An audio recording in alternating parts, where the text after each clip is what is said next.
Magandang umaga sa inyo lahat, ang haliman, hapon o gabi. Ang oras dito sa lugar ko ay 1 o'clock ng madaling araw. Minsan sa pagre-record ko ay hating gabi na.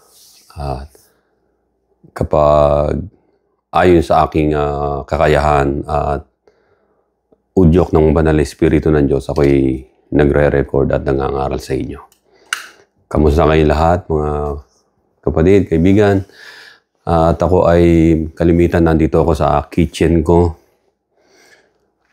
It doesn't matter kung saan ako pupwesto sa pangangaral ko, para sa akin yun. So ganun pa man ay alam natin na pag nasa kitchen, nagluluto, Pero ngayon, ang salita ng Diyos na pagkain ng ating mga kaluluwa, ang aking naisibahagi sa inyo. Dito sa bali dalawang chapter lang ang babanggitin ko about dito sa isang importanteng bagay na ito. Okay, babasahin ko muna yung Luke chapter 4 dito sa verse 30. Sabi ng chapter 4 verse 30. Bago yon ay babasahin ko muna yung pinaka naunang pangyayari para malaman natin kung bakit. Sabi sa verse 28, "And all day in the synagogue, when they heard these things, were filled with wrath, and rose up and thrust him out of the city, and led him unto the brow of the hill, and whereon their city was built, that they might cast him down headlong.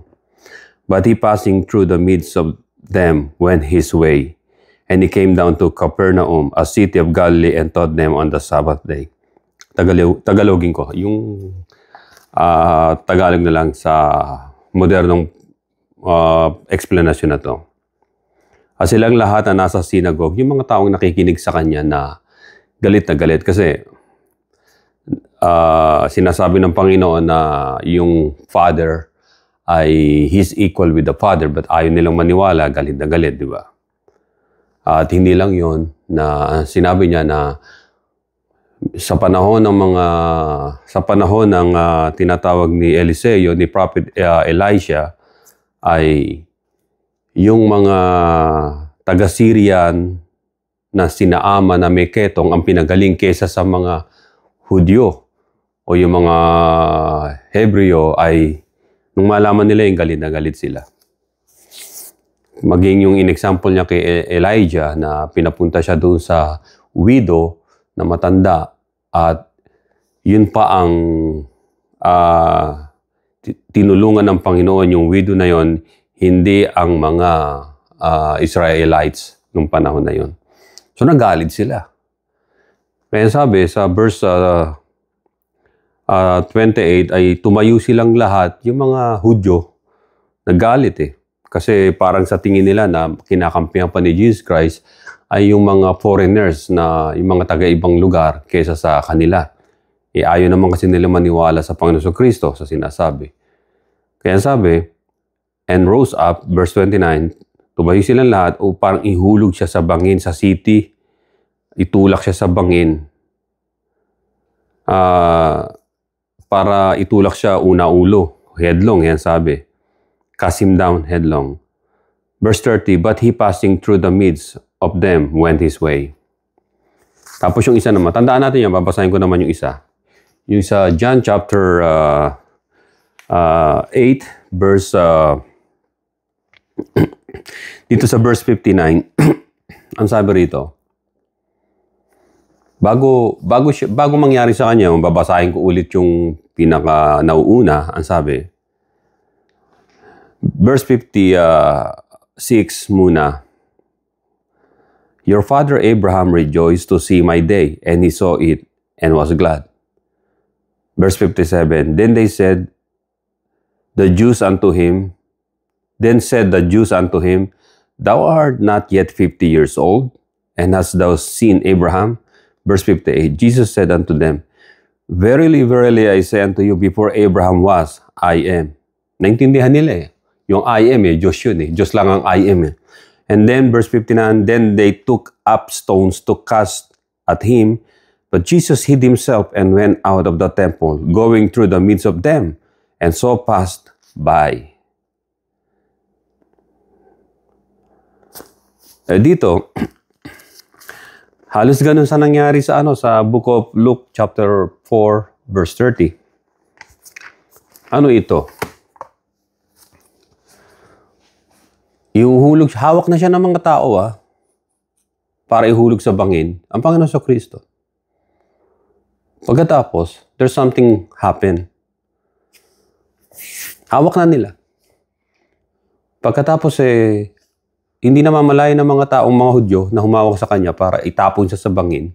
Ang hawak-hawak nila, yung fellow Jew nila. Yun ang hawak-hawak.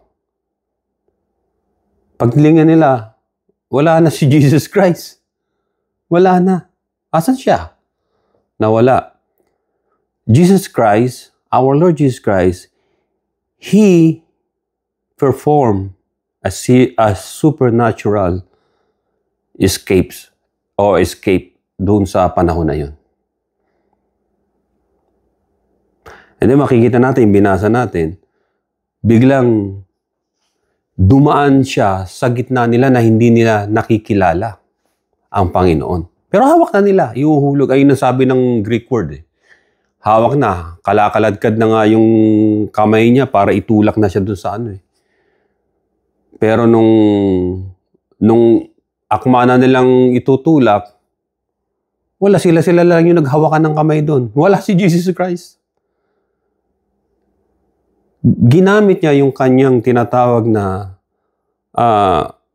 power, a supernatural one, to escape that kind of death. Alam niyo kung bakit? Hindi kasi doon mamamatay ang Panginoon sa ganong kapamaraanan. Ang hinula ng Biblia ng mga propeta ay mamamatay ang Panginoon sa Kristo through sa tinatawag na crucifixion. Kaya dito, sa Luke chapter 4 verse 30 na binasa natin, Jesus Christ, He became invisible. At hindi siya nakilala ng mga tao at hindi siya nakita kung nasan siya. Makikita natin si Jesus Christ, ano siya? Sa original na kalagayan niya, ano po ba siya? Ang sabi ng 1 Timothy chapter 1 verse 17, now to the King eternal, immortal, invisible. Inuulit ko, invisible. To God who alone is wise, be honor and glory forever and ever. Amen. See? Anytime na gawin ng Panginoon yon, yung ganun tinatawag na naging invisible siya sa mata nila. Nakonsil ng Panginoon yung kanyang sarili sa harapan ng mga tao. Lumakad siya sa kalagitnaan na hindi nila namamalayan na wala ng Panginoon. Kaya meron tinawag na escape na ginawang Panginoon which is supernatural. Ang sabi rito ng Colossians chapter 1 verse 15, ang Panginoon sa Kristo, He is the image of the invisible God, the firstborn over all creation. Invisible na naman. He can do that. And ano pa sabi ng Romans chapter 1 verse 20? For since the creation of the world, His invisible attributes are clearly seen, being understood by the things that are made, even His eternal power and Godhead, so that they are without excuse. Higyan na natin dito, yung pagiging invisible niya ay attributes niya. So makikita natin dito na kahit nagkatawan tao ang Panginoon sa Kristo, ay kaya niya na matakasan ang ganong klaseng kamatayan na hindi nauukol sa kanya. At ganon din sa binasa natin sa John chapter 8 verse 59. Malinaw na kukuha ng mga bato yung mga Hudyo. Nakita na nila kung dumampot lang ng bato. Parang, diyan ka lang, huwag kang alis.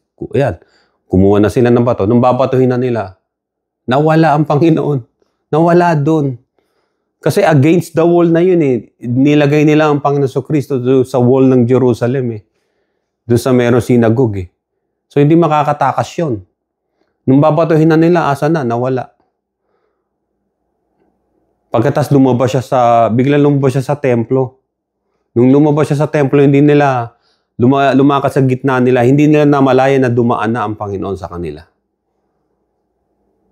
Naging invisible ang Panginoon. He concealed Himself dun sa panahon na yon na nagpaplano silang patayin ng ating Panginoong Jesucristo. And sabi rito, si Jesus Christ, according sa prophecy ng Old Testament at ng mga prophets ay the Messiah should or must die through piercing or crucifixion. Sabi ng Psalms chapter 22 verse 16, they have pierced my hands and my feet. Ang Panginoon sa Kristo ang tinutukoy dito at ang nagsasalita ay ang Diyos na hindi pa bumababa. Verse 18, sabi ng Psalms 22 verse 18, sinabi niya rin na they divided my garments among them and for my clothing they cast. Di ba ay nang ginamit ng mga Roman soldier para pagsugalan, yung damit niya. At sa chapter 22 ng Psalms, verse 1, di ba, sabi ng Panginoon si Kristo, my God, why have you forsaken me? The same dito sa binanggit ng Diyos na, my God, why have you forsaken me? At makikita natin dito na nangyari lahat yon sa Panginoon. Hindi nagkataon lang, kundi ito ay prophecy na. Destin ang panahon na yon at patunay lang na si Jesucristo sa kanya nangyari ang inihula ng mga propeta tungkol doon. Maging sa Psalms chapter 2 verse Psalms chapter 22 verse 7 hanggang 8, yung pang-iinsulto nila, pagmamak nila sa Panginoon, makiri nila, taunting, inalipusta o tinukso-tukso nila ang Panginoon doon sa krus ng Kalbaryo, ay nangyari sa Kanya. Ang Diyos ang nagsabi na siya ay insultuin at imamak ng mga tao, aalipustain. At maging kay Isaiah, sabi Isaiah chapter 53 verse 1 hanggang 10, kung babasahin natin yun, na si Jesus Christ ang the suffering Messiah nandito. Dahil sa kasalanan natin. Kaya siya nabayubay doon sa krus ng Kalbaryo. Kaya dito, si Jesus Christ, yung tinatawag na second escape niya dun sa klase ng kamatayan na gusto na mangyari ng mga Hudyo sa kanya. John chapter 8 verse 15 yung binasa natin. They took up stones to throw at him, but Jesus hid himself and went out of the temple. So, paano nangyari yun? Nandun na nga siya sa gitna ng pader eh. Hindi siya makakatakas doon. Babatuhin na nga siya. Kumuha lang sila ng bato at meron nagbabantay. But Jesus hid himself. Ano nangyari? Naging invisible siya. He hid himself. And went out of the temple. Doon sa templo na siya lumabas. At hindi nila namamalayan na yung may lumabas doon ay ang Panginoong Jesucristo. Maaring nung lumabas ang Panginoong Jesucristo ay nag-covered na siya ng ulo niya, yung covered na sa ulo niya at hindi nila namalayan. Pero matatandaan nila ang damit, syempre ang kasuotan. So dito makikita natin dito na maaring lumabas ang Panginoon sa templo na invisible pa rin at lumakad sa gitna nila. So sabi rito, he walked or going through the midst of them and so passed by. Why Jesus done those supernatural acts? Because, ang sabi ng Biblia, sinabi ng John chapter 7 verse 30, therefore they sought, o yung mga Hudyo, they sought to take him, to kill him through stone. But no one laid a hand of him because his hour had not yet come. At gusto nilang patay ng Panginoon pero hindi nila mapatay-patay. Kasi hindi pa panahon ng Panginoon na mamatay. His hour had not yet come. Parang sa atin din. Kapag hindi pa natin oras mamatay, we will survive. We will. At kapag panahon na tayo, naaakit na tayo sa kalangitan, dapat ikaw ay preparado na tinanggap mo ng Panginoon Kristo bilang Panginoon tagapagligtas. What is a supernatural concealment na ginawa ng Panginoon? Ang sabi rito ng Proverbs chapter 25 verse 2, it is a glory of God to conceal a matter. Pwede niyang itago ang kaintansangan niyang sarili. Pwede kang itago ng Panginoon sa bingit ng kamatayan. Tayo.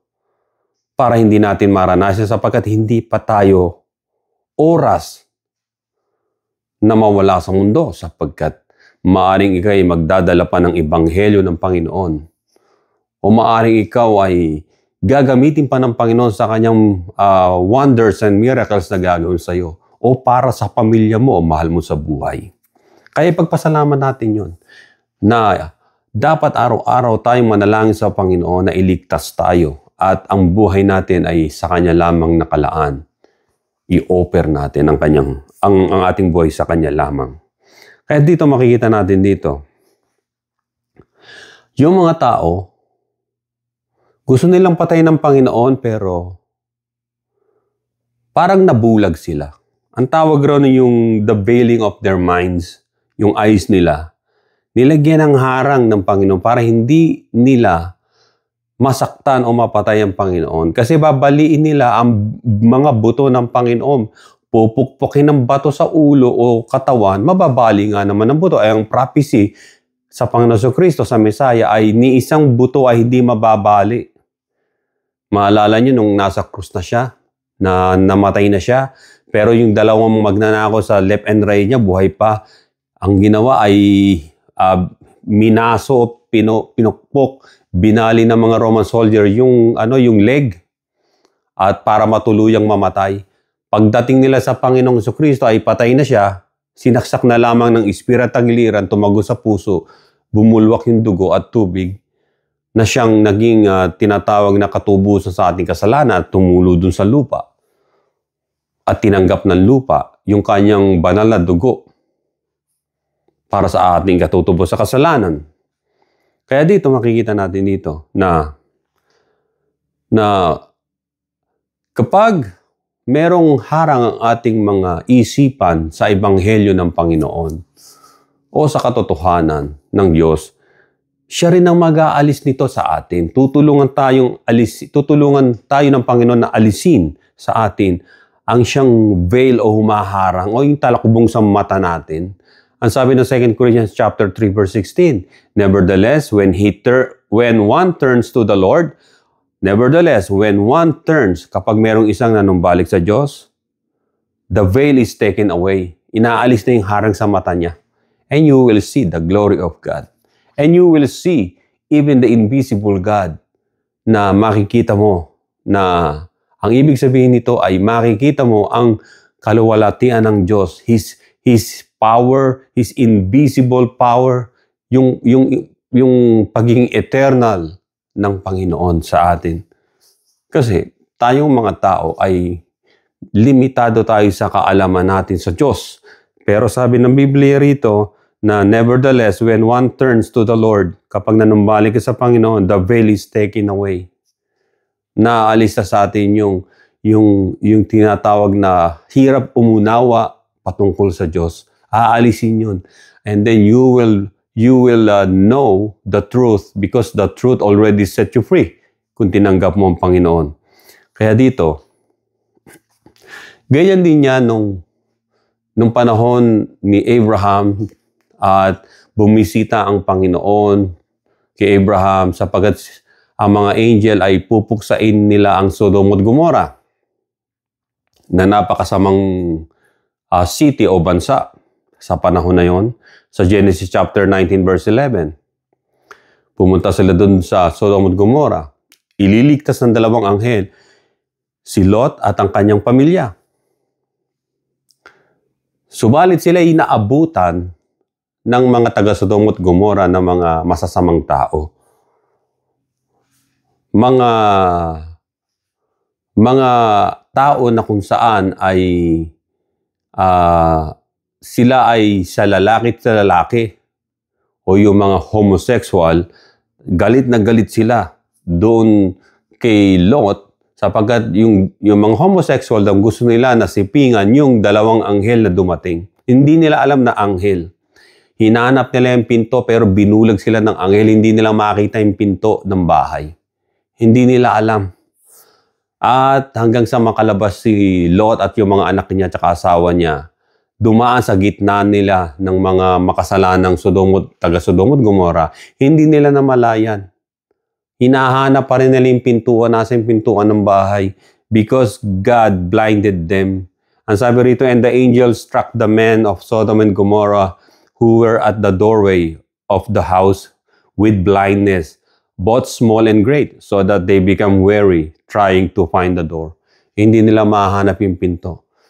Ang sabi, bata at matanda, na andun na gustong hanapin yung dalawang anghel at gusto nilang lapastanganin. Subalit hindi nangyari sapagkat binulag sila ng dalawang anghel at hindi na nila nakita ang doorway papunta ron. Kaya dito, kung makikita natin halos kung Panginoong Jesucristo ay hindi siya napatay ng mga Jew na unbelievers na yon, hindi napatay sa bato at pagtutulak doon sa tinatawag na bangin kasi both na tragic death yon na mababasag o mababali ang kanyang mga buto sa katawan. Subalit hindi pinahintulutan ng Diyos yun sapagkat ang prophecy ay mamamatay ang Panginoon sa krus, sa crucifixion at yung sa pagpipierce ng kanyang kamay at paa sa pamamagitan ng nail o pako. Kaya dito, naalala niyo yung transfiguration sa Mark chapter 9 verse 1 hanggang 8. Kung babasahin natin yung transfiguration na yun. Nais kong basahin nyo sa Mark chapter 9. Dito, lagi nyo tatandaan ng yung New Testament na gospel, kasi may 4 gospel. Mark, Matthew, Luke, and John. Ang kauna-unahan na New Testament scripture na naisulat ay ang Gospel of Mark, John Mark, yung sinulat na yan ni John Mark. Dito sa chapter 9, verse 1, mabasahin ko sa King James Version. And he said unto them, verily I say unto you, that there be some of them that stand here which shall not taste of death, till they have seen the kingdom of God come with power. Tagalogin ko to. Ito maganda to eh. Sinasabi ko sa inyo, sinasabi ko sa inyo na hindi lahat ang naririto na nakatayo o nabubuhay ay makakaranas ng kamatayan. Hanggang sa makita nila ang kingdom ng Panginoon o yung pagdating ng kaharian niya na may kapangyarihan. So, anong ibig sabihin nito na sinabi ng Panginoon? Tapos yung tatlo na si Peter, James, and John, ito yung mga yung mga close yung close ang relasyon niya dito sa tatlo na to ng mga disipulo niya. Sinama niya dun sa tinatag ng Mount of Transfiguration nga. At ang sabi rito sa verse 2, and after 6 days, Jesus taketh with him Peter and James and John and leaded them up into an high mountain apart by themselves, and he was transfigured before them. Nag-transfigured ng Panginoon, nagbagong anyo. Ibig sabihin nito, yung tinatawag na aktwal na kalagayan ng Panginoon dun sa langit, nakita nila dun sa Mount of Transfiguration. Nagpakita ang Panginoon sa ganon, sa kanila. Di ba dati, nung hinuhuli siya ng mga Hudyo, ay naging invisible ang Panginoon. Concealment ang ginawa niya. Pero ito, pinakita ng Panginoon Kristo yung kalagayan niya. Nung nasa langit siya, na hindi pa bumababa kung ano siya. Nag-transfigure siya. Ano nagsabi rito? And sa verse 3, and Christ's raiment o His raiment, yung damit niya, became shining. Kumintab ng gusto yung damit niya. Exceeding white as a snow. Maputing-maputi sa liwanag tulad ng snow. So as no fuller on earth can white them. At walang anumang mga bagay na makapagpapaputing katulad ng maputi na yun. Pure white, as in pure white.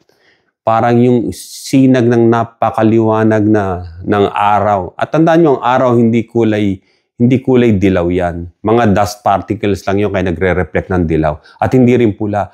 Ang tunay na sikat ng araw ay kulay white, napakalinaw na, liwanag na daylight o white. Kaya nga daylight. Ang tawag, maliwanag. Ay maliwanag pa sa higit sa sinag ng araw. And sabi rito, His raiment became shining, exceeding white as snow, so as no fuller on earth can white them. And verse 4, and there appeared unto them Elias, si Elijah yon, with Moses, and they were talking with Jesus. Nung nag-transfigure ang Panginoon, lumabas bigla yung dalawa. Si Moses na namatay na doon sa inilibing ni Joshua doon at ng mga Israelites doon sa mountains ng Moab. Pero si Elijah buhay sapagkat siya'y kinuha ng tinatawag na karwahe ng may apoy ng Diyos. Ibig sabihin kinuha, buhay siya nang kinuha siya ng Panginoon. Samantalang si Moses ay namatay. Kaya makikita natin dito ang pagpaliwanag nito kung tutuloy natin ng basa. Ang sabi rito, and there appeared unto them Elias with Moses, and they were talking with Jesus. Nakita ng mga alagad si Peter, si John, si James. And Peter answered and said to Jesus, Master, it is good for us to be here, and let us make 3 tabernacles o yung tent, one for you, and one for Moses, and one for Elias. For he wished not what to say. Hindi niya nalalaman ang kanyang sinasabi, si Pedro, sapagkat takot na takot sila. Takot na takot siya. As a verse 7, and there was a cloud that overshadowed them. At isang ulap na umibabaw sa kanila, and a voice came out of the cloud saying, This is my beloved Son. Hear him. And suddenly, when they had looked round about, they saw no man anymore, save Jesus only with themselves. Etong aral dito, yung ulap, tumapat kay Jesus. Sa kanya lang tumapat, hindi kay Moses, hindi kay Elijah. At nung tumapat doon, na-envelope, ang sabi, This is my beloved Son. Hear him or listen to him. Yung voice na narinig nila, ang binanggit na This is my beloved Son, hindi si Moses, na siya nagbigay ng 10 Commandments o Levitical laws o Deuteronomy. Hindi rin si Elijah na the great prophet ng panahon na yon. So makikita natin dito ay yung dalawang propetang ito, si Moses na namatay at si Elijah na buhay pa sapagkat kinuha siya ng Diyos sa karwahing apoy, ay ito? Ito ay katibayan na yung patay, mga namatay na, kahit patay na sila ng matagal na panahon, sa kanila, nabibilang ang resurrection. Resurrection, okay. Tandaan nyo. Ang resurrection ay para lamang sa namatay na kay Kristo. Namatay kay Jesus. Namatay siya sa loob ng presensya ng Panginoon, ng presence. Yung mga buhay naman na dadatnan ng tinatawag na pagdating ng kingdom ng Panginoon, ito yung mga magkakaroon ng glorified body. Yung tinatawag na papalitan ng ating katawan ng hindi na nabubulok. Ito yung tinatawag na dadagitin tayo o irarapture tayo. Dadagitin upang ang ating katawan ay baguhin at hindi na mamatay. Samantalang yung mga namatay na nakalibing, muling mabubuhay yan. Mababasa niyo yan sa Daniel chapter 12 also. Continuous niyong basahin yun. Ang maraming mga tao na natutulog sa alabok ng lupa, dust of the earth, they will rise. Mabubuhay sila, ang sabi. Kaya dito, binigyan na tayo kagad o yung mga alagad ng tinatawag na isang malinaw na pagsunod. Ang pakikinggan natin ay si Jesus. Hindi si Moses. Sapagat si Moses ay nagsalita na tungkol kay Jesus Christ sa prophecy niya. At ganun din si Elijah. Si Elijah, ang itinuturo niya na tagapagligtas, na binanggit niya na Kristo, ay si Jesus Christ na siyang sinabihan ng Diyos Ama na nagsalita sa tinig na nasa alapaap, "This is my beloved son, listen to him," o hear him. Ganon din kay Moses. Yung salitang, "This is my son, my beloved son," ang binabanggit ay si Jesus Christ, hindi si Moses. Kaya anong makikita natin dito? Who should you follow? Jesus Christ, Moses, or Elijah?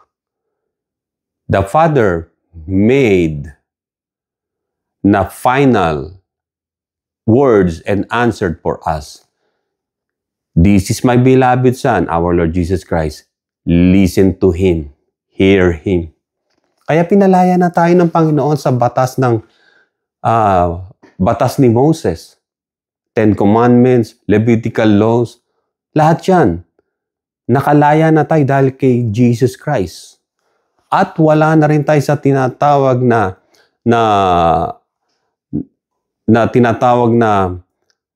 yung pagtitiwala natin sa mga propeta tulad ni Elijah. Sapagkat nagsalita na ang lahat ng prophets, Old Testament prophet, na si Jesus Christ, yung Savior. Kaya hindi natin pwedeng sambahin ang mga propeta, kahit ang mga anghel sa langit. Only Jesus Christ, our Lord and Savior. Because sinabi ng Ama, "This is my beloved Son, listen to Him." Sinong pakikinggan natin? Yung mga tinatawag na impostor na pastor na ang likaw ng bitukan nila ay gano'n na lamang kasakim. Kaya dito makikita natin dito. Si Elijah, matatandaan nyo, o si Moses muna, sa Deuteronomy chapter 34 verse 7. Moses was 120 years old when he died. So si Moses ay namatay na, buried in Moab, in Pet-Beor. While Elijah, according to 2 Kings chapter 2 verse 11, and suddenly a chariot of fire appeared with horses of fire and separated the two of them. Si Elisha at si Elijah, yung kanyang alalay na propeta, si Eliseo o si Elisha, ay nagkahiwalay na sila dahil kinuha si Elijah ng karawahing apoy and then na mayroong whirlwind papunta sa langit. So, dalawang bagay lang yan. Si Moses ay kumakatawan sa mga Kristiyanong namatay na natutulog na sa alabok ng lupa yung kanilang katawan. At si Elijah naman ay kumakantawan sa mga Kristiyanong buhay pa na pagdating ng tunog ng trumpeta ng Diyos ay babaguhin ang ating katawan with glorified body. Sa kanila resurrection, sa mga namatay. Resurrection sa kanila. Sa atin naman, in the twinkling of an eye, glorified body. Ay napagkakaiba na magkakaroon tayo ng katawan na hindi nabubulok. Mapalad tayo kung di tayo namatay at dumating ang last trumpet ng Diyos. Babaguhin lang ating katawan at magiging incorruptible na. Yung mga namatay, magkakaroon sila uli ng katawan pero glorified body rin. Glorified body. Yun nga lang, hindi tayo nakaranas ng kamatayan kung buhay pa tayo. Pero ganun din, babaguhin ang ating katawan. Pareho-pareho lang. Yung ibang nasa dust of the earth na tulog ay muling mabubuhay, sabi ng Biblia. Kaya dito, makikita natin dito. Kaya tinuro ni Jesus Christ, our Lord Jesus Christ taught us not to be hopeless. Hindi tayo maging hopeless. Anong ibig sabihin nitong hindi maging hopeless? Na sabi ng John chapter 11 verse 25, natatandaan nyo yung magkakapatid na si Martha at si Maria na namatay yung kanilang kapatid na si Lazarus. Lungkot na lungkot sila. But Jesus said to her, doon kay Mary, na kapatid ni Martha, na naniniwala sa resurrection. Ang sabi, Jesus said to her, I am the resurrection and the life. He who believes in me, though he may die, he shall live. So, ang ganda nito. Sino ang resurrection and the life? Only our Lord Jesus Christ. At ano yung nagsabing siya ang resurrection and the life? Siya ay Diyos na nagkatawang tao. At siya ang Diyos at Panginoon na muling magbabalik sa mga alapaap in the clouds. Kaya nga sabi rito, sa 1 Corinthians chapter 15 verse 13, pinaliwanag ni Apostol Pablo sa mga taga-Korinto ang tungkol sa kamatayan at ang muling pagkabuhay. Kasi maraming mga Grego sa panahon yun, hindi naniniwala na mabubuhay pa ang taong namatay. Totoo nga naman yun, sinasabi nila, kasi kapag napatay na mga sundalo nila, yung mga Greek warriors, yung mga kalaban, ay binabasag nila yung bungo, yung skull binabasag. Kaya meron silang parang javelin, tsaka yung mabibigat na hammer. Babasagin nila yung parang martilyo, ganun. Babasagin nila yun. Kaya sabi ng 1 Corinthians chapter 15 verse 13, but if there is not resurrection of the dead, then Christ, if there is no resurrection of the dead, then Christ is not risen. Kung wala raw resurrection ng mga namatay kay Kristo, so ang sabi rito, ang sabi rito, si Hesus Kristo ay hindi pala nabuhay. Dahil nabuhay nga ang Panginoon, so magkakaroon ng resurrection ulit. Kasi ang Panginoon sa Kristo ang tinatawag na unang bunga ng pagkabuhay na maguli. The first fruit of resurrection. And if Christ is not risen, then our preaching is empty and your faith is also empty. Kung hindi pala nabuhay si Kristo, empty lahat ito. Subalit dahil nabuhay ang Panginoon sa Kristo at sa ating buhay na buhay, hindi po empty. Hindi empty ang ating pananampalataya, kundi hitik na hitik sa bunga ng Espiritu ng Diyos, bunga ng pangako, ng bunga ng promises ng resurrection and life. Sa mga namatay sa Panginoon, ang sabi rito, yung mga mahal nyo sa buhay na namatay, na una nang namatay sa Panginoon, ang sabi, Unang Thessalonians, 1 Thessalonians chapter 4 verse 13, ang sabi sa Tagalog na Biblia, magandang balita Biblia. Mga kapatid, 1 Thessalonica 4:13, mga kapatid, nais naming malaman ninyo ang katotohanan tungkol sa mga namatay na upang hindi kayo magdalamhati. Ang binabanggit dito yung mga namatay kay Kristo Jesus sa pananalig sa Kanya. Tungkol sa mga namatay na upang hindi kayo magdalamhati tulad ng mga taong walang pag-asa, yung mga taong unbelievers. Sa verse 14 ang sabi, dahil naniniwala tayong si Jesus ay namatay at muling nabuhay, naniniwala din tayong bubuhay ng Diyos ang lahat ng namatay na sumasampalataya kay Jesus upang isama sa Kanya sa Kanyang kaharian. Verse 15, ito ang katuruan ng Panginoon, resurrection. Mabubuhay muli tayo o babaguhin ang ating katawan through rapture na sinasabi, pagdagit ng Diyos sa atin. So malinaw. Huwag kayong malulungkot, ang sabi. Sapagkat muling bubuhay ng Panginoon ang ating mga mahal sa buhay na namatay kay Kristo.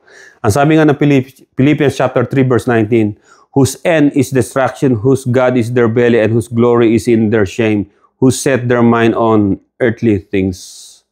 Ito yung mga tao na hindi makakaranas ng pagkabuhay.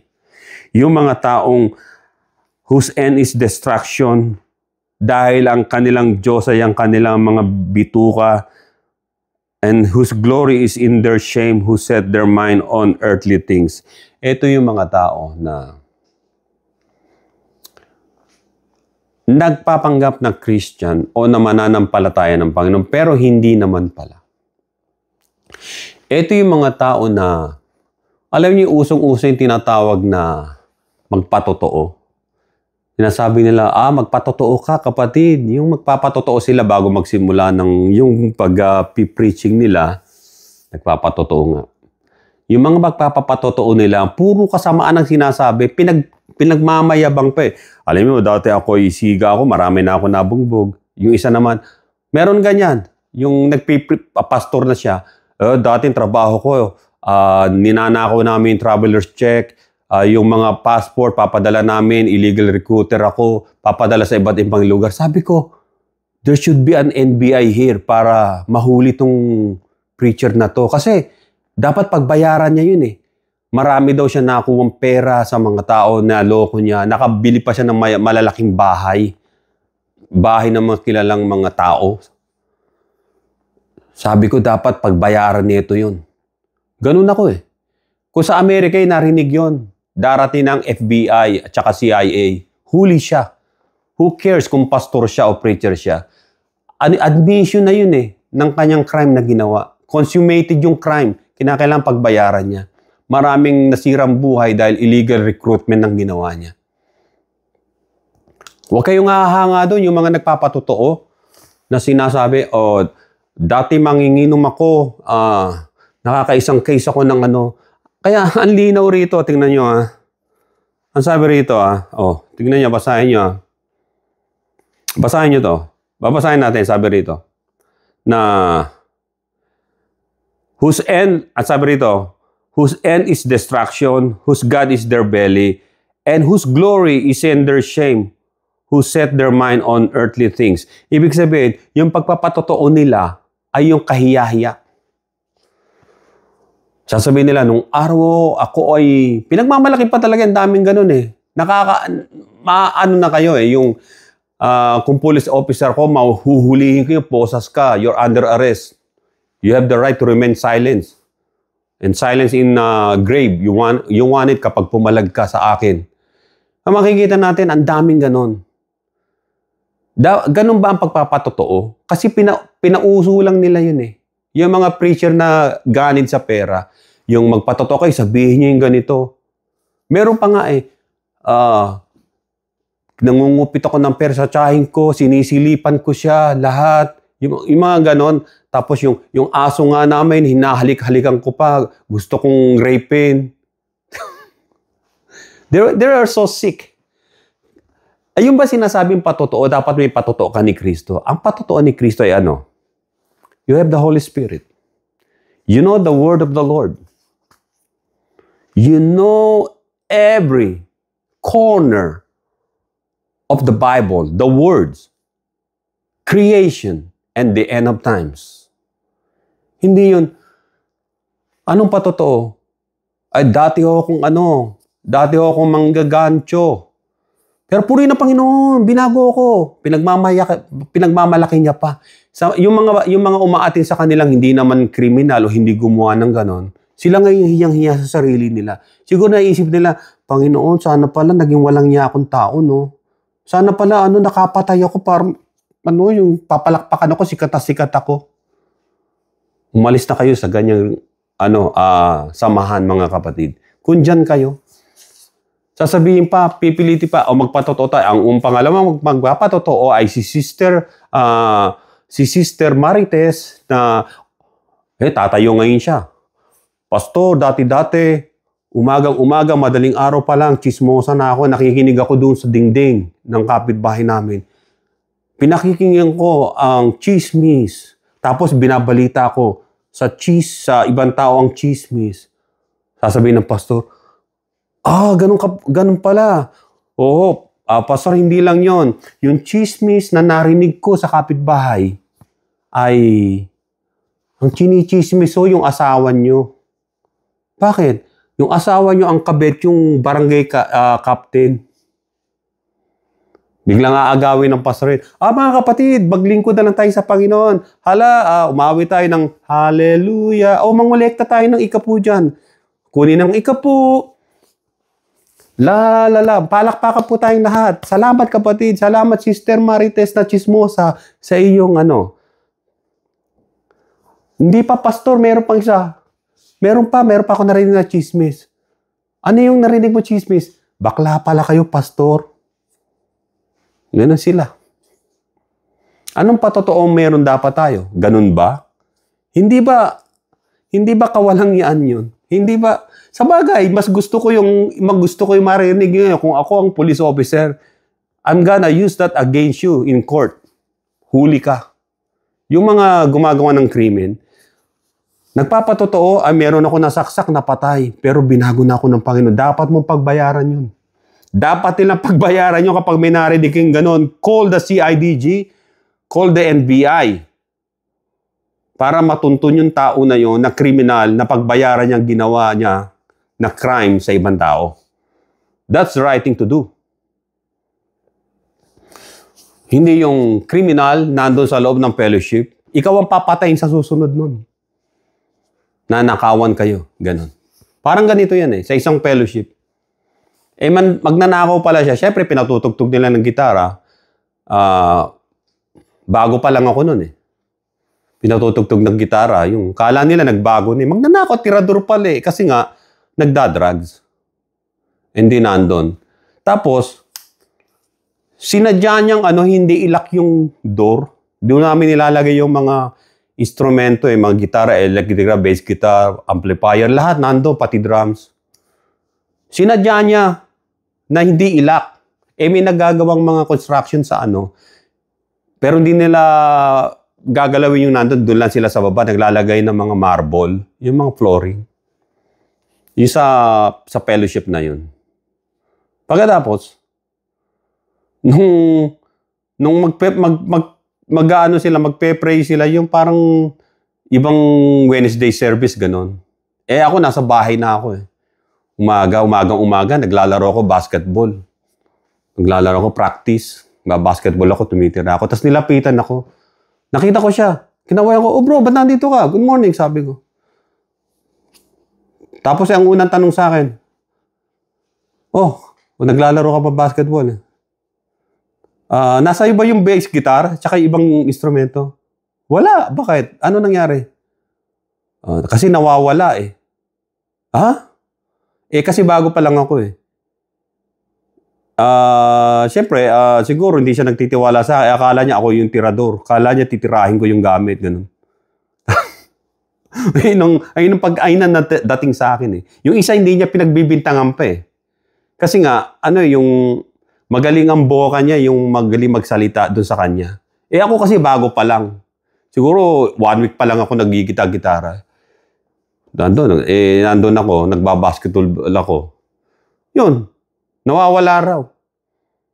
Tapos tinanong yung mga gumagawa. Nakita namin kinuha ng isa, yung pangit yung mga unggoy, yung gano'n ng musok. Yun nga, yun, yung isang nagnakaw. Tapos, panay tangge. Hindi ako yun. Ba't ko nanakawin? Siya yung tinano. Ngayon, yung nagturong mga nagagawa ng marble, syempre, at gusto lang nila magtrabaho. Biglang natakot, hindi na nila, kasi dadaling sa barangay. natakot. Siyempre, ayaw nila ng gulo.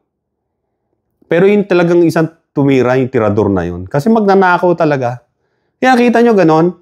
Batas magpapatotoo. Mga kapatid, ako'y dati magnanakaw. Nagnakaw ako sa simbahan na yan. Pero purihin ng Panginoon. Hindi ko nanakaw ang napakaraming mga gamit nila. At least, konti lang nanakaw ko. Ganon ang ginagawa nila. Kahit yung mga anak-anak ng preacher na yan.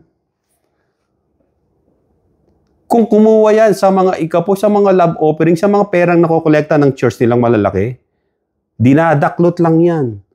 Saka pupunta, anak, pwede na to, mga 20,000 to. Kakain lang ako dyan ng Jollibee. Dala-dala ng gano'n. Ganon sila. Kala nyo hindi ganon? Ganon yung mga yan. Walang konsensya yung mga yan. Parang mga government official yan na corrupt, magnanakaw.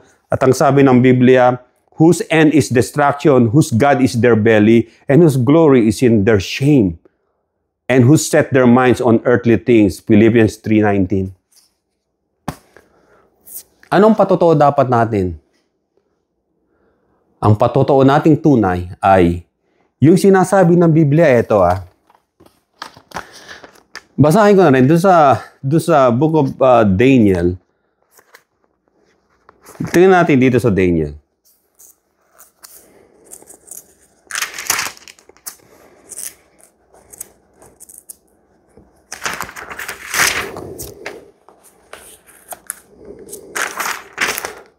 Ito sa Daniel chapter 12. Ang sabi rito, verse 1 muna. And at that time shall Michael stand up, the great prince, which standeth for the children of thy people, and there shall be a time of trouble, such as never was since there was a nation, even to that same time. Ito yung sa tribulation Sa tribulation to. There was a nation even that same time. And at that time, thy people shall be delivered, everyone that shall be found written in the book. Ito, yung mga na-delivered, yung mga pangalan nasa aklat ng buhay nasa langit. Verse 2, and many of them that sleep in the dust. Ulitin ko ho, mga kapatid. And many of them that sleep in the dust of the earth shall awake. Yung mga namatay. Some to everlasting life and some to shame and everlasting contempt. Pati yung mga makasalanan. Hindi natin alam kung anong gap nila, years nila na mabubuhay muna yung matutuwid. And then, sa final judgment, mabubuhay naman yung mga makasalanan pero wala na silang life. Soul and body lang yun. Hindi sila glorified body. The same body nung sila'y nabuhay as makasalanan. At itatapon sila sa lake of fire. Ang unang bubuhay na maguli ay yung mga matutuwid. Huli yung mga makasalanan kasi nga, tayo yung hahatol sa kanila pati sa mga fallen angels na sinasabi ng Diyos. Kaya sabi ng Biblia, verse 3, and they that be wise shall shine as the brightness of the firmament, and they that turn many to righteousness as the stars forever and ever. But thou, Daniel, shut up the words and seal the book, even to the time of the end. Many shall run to and fro, and knowledge shall be increased. Kaya makikita natin sa verse 4 dito, na Daniel chapter 12, na walang makakahula ng pagdating ng Panginoon. Kasi ito, nakasaraw. But thou, O Daniel, shut up the words. Daniel knew when it gonna happen, but he's already died. Kaya dito, pina-sealed o shut up ng anghel ng Diyos yung book na yon. Yung book na sinulat niya kung kailan darating ang Messiah sa second coming. Nasa kanya yun. Hindi niya itinuloy, hindi niya isinulat at para ipamahagi sa ibang tao. Siniled ng Holy Spirit at siniled ng mga angel too, ang sabi ng Biblia. And behold, there stood other two, one on the side of the bank, o yung mga angel na to. Ang sabi rito, Many shall run to and fro and knowledge shall be increased. Dadami muna ang mga karunungan ng tao before the second coming of our Lord Jesus Christ. Makikita natin yan sa science, technology, and industrialization. Kaya malinaw doon. Kaya mga kapatid, mapalad from now on ang mga namatay na kay Kristo. Mapalad. At nais ko sabihin sa iyo na ang buhay ng tao ay parang snap lang. Parang napatid lang na lubid. If you're so yung heavy, laden with sin, it's gonna snap your life like this. Hintayin mo pa ba yun? Accept Jesus Christ as your Lord and Savior. Repent. Repentance meaning turn to our Lord God Almighty. Change your mind and turn away from your sin. Bumalik ka sa Panginoon para ma-regenerate ka. Ito ang tamang patotoo.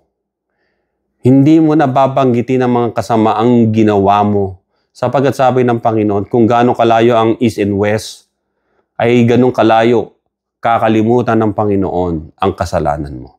Kung gaano kalawak ang dagat, kakalimutan ng Panginoon, patatawarin ka sa kasalanan mo. Hindi mo na uulitin sa iba. At hindi mo na babanggitin pa ang kahiyahayang bagay na ginawa mo na pinatawad ng Panginoon sa iyo.